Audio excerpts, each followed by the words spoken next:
How's it going, guys? My name is Zach with the Movie Castle, and today we're going to be talking about a Halloween movie. I can't believe how quickly the holidays snuck up on me this year, but let's try to get one or two more reviews out before the holiday hits us. And this first one I want to talk about has a bit of a weird title situation. On a lot of websites and streaming services nowadays, you'll find this listed as Halloween Trap Kill Kill, but I have the original physical media with the uncensored title, and this was originally known as Halloween Pussy Trap Kill Kill. This is a reference to the band name within the movie Kill Pussy Kill, and there's their band logo there, the black cat. But I guess the P word is a little bit too much for some places on the internet nowadays, and they had to censor the title. I'm curious what YouTube will make me do, but from what I gather, both movies are the same cut. Anyway, this is from 2017, directed by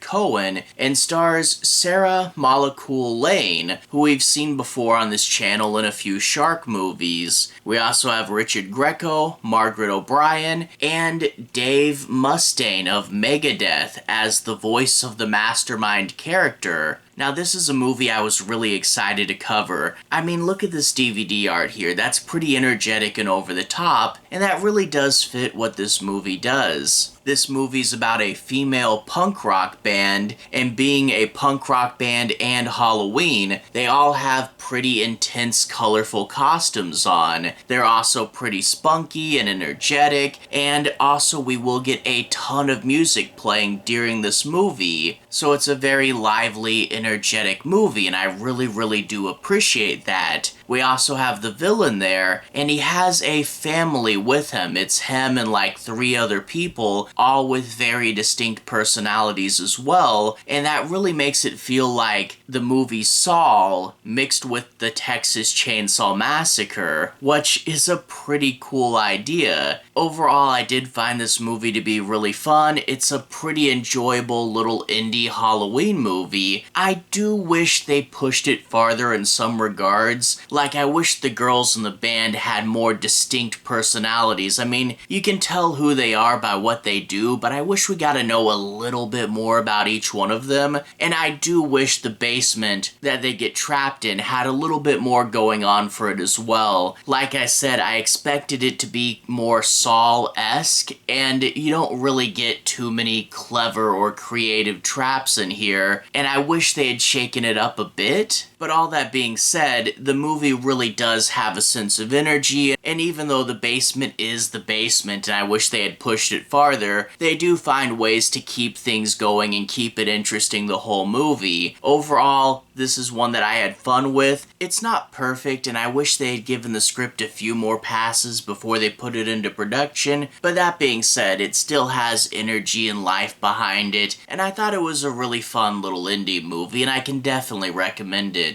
But that being said, in order to analyze this further and talk about what works and doesn't, let's take a bit of a look at the plot. I'm not going to be doing any major spoilers, so I'll be avoiding the end and I'll try to focus primarily on setup, but from here on out, let's take a deeper dive. We open up in the Middle East during wartime, and I will admit, for a second there, I thought I accidentally put on the wrong movie. I was expecting a horror movie, not a war movie. But no, this is the prologue section. We get to meet a soldier character, and after a bit, he's overrun and taken captive by the enemy. And I will say that during this sequence, they did manage to get some military vehicles and a really cool set. I don't know how they pulled this off for such a low budget, and being here more for the horror side than the war side, it wasn't really something that was super up my alley, but I can still acknowledge some cool production value. That being said, the main guy is with a group of hostages, a bunch of them die and he's quite quickly left alone, and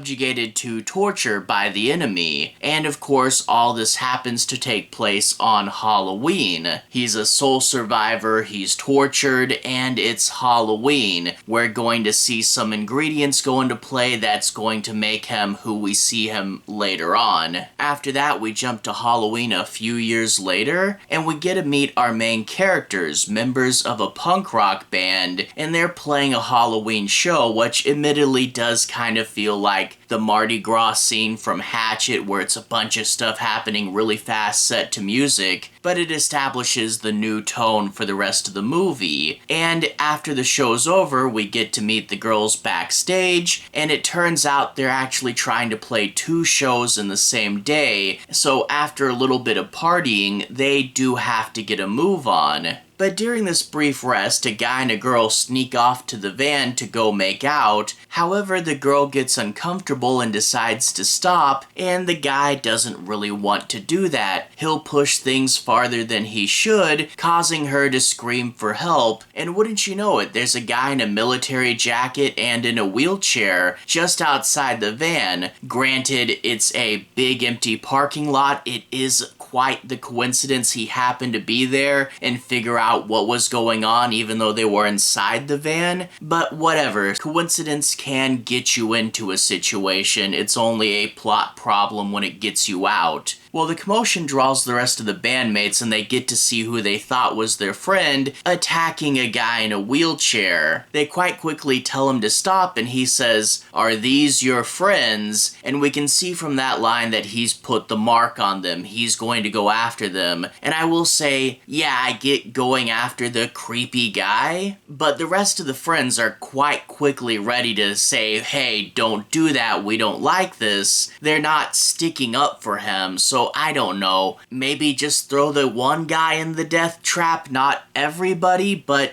I guess that's not how he works. Anyway, the band decide to leave that guy behind. They go off to do their next show, and of course they run out of gas, have to stop at a creepy gas station, and wouldn't you know it, their van decides to die right there. The gas station attendant loads him up in his van and says, "I'll take you to a place with a phone, we can get help, don't worry about it." However, the van's rigged with knockout gas, and they wake up in a basement. The guy in the wheelchair is, of course, the mastermind character, and he says you have to go through 3 progressively more scary rooms, and the one of you that survives gets to live. So yeah, kind of a Saw setup here. However, I do wish there was more puzzles and games in here. The first thing they have to do is they have to find a gun hidden somewhere in this room, and when they have the gun, they have to decide which one of them gets killed, or else he's going to release poisonous gas into this room and kill them all. And okay, that's a fun enough first concept, but the rest of the rooms are basically decide what party members to sacrifice in order to move on, and yeah, they do shake things up with the relationships among the group and who goes when and stuff, but I wish there was more to it than who do we trust and who do we sacrifice. And a lot of times when they fight, there are a few things that do stretch it a little bit hard, you know, like they'll not trust each other really quick. I think you're in on this, maybe I should kill you. And I wish it was more of a logical puzzle or something. It's just kind of them fighting. Again, they shake it up enough to keep it interesting enough, throwing a few other things into play, but I do wish there was more to do in the basement than there was, especially with how long of the movie it takes up. Now, I do have a feeling that this movie might have had a few reshoots. You get scenes like this hallucinatory gas that he puts in the room for a minute, and they all start to see things they're afraid of. We also get moments up top where like random trick-or-treaters come to the house and they get picked off in hilarious and over-the-top ways, and part of me wonders if the trick-or-treater sequences were added in later. Again, I don't know for sure what, if any, reshoots this movie went through, but I would kind of suspect that that would be one of them.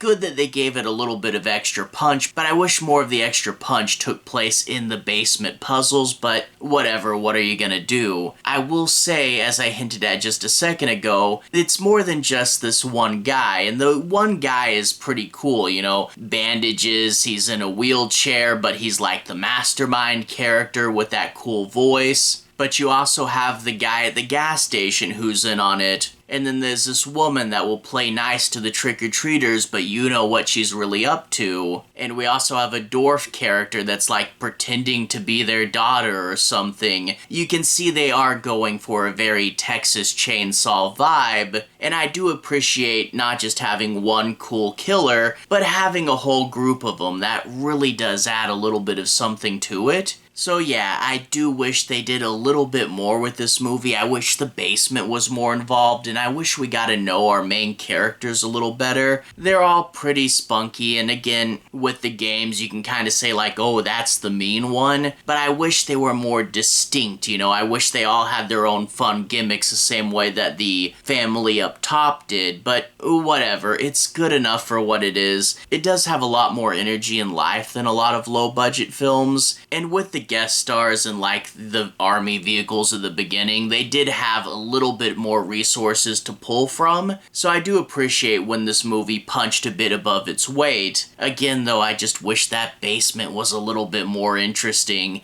but whatever, it's still pretty fun for what it is. And I can definitely recommend it to the right crowd, especially if a punk rock Halloween horror movie sounds like what you'd be up for. Anyway, to everyone who's watched so far, thank you for watching. To everyone who's liked and subscribed, thank you. You really are helping the channel out. I'll leave a relevant playlist on the bottom. If you guys want to see more videos kind of like this, feel free to click right here and see more. Anyway, have a good day. I'll see you guys again very, very soon. Playlist here. Have a good day now.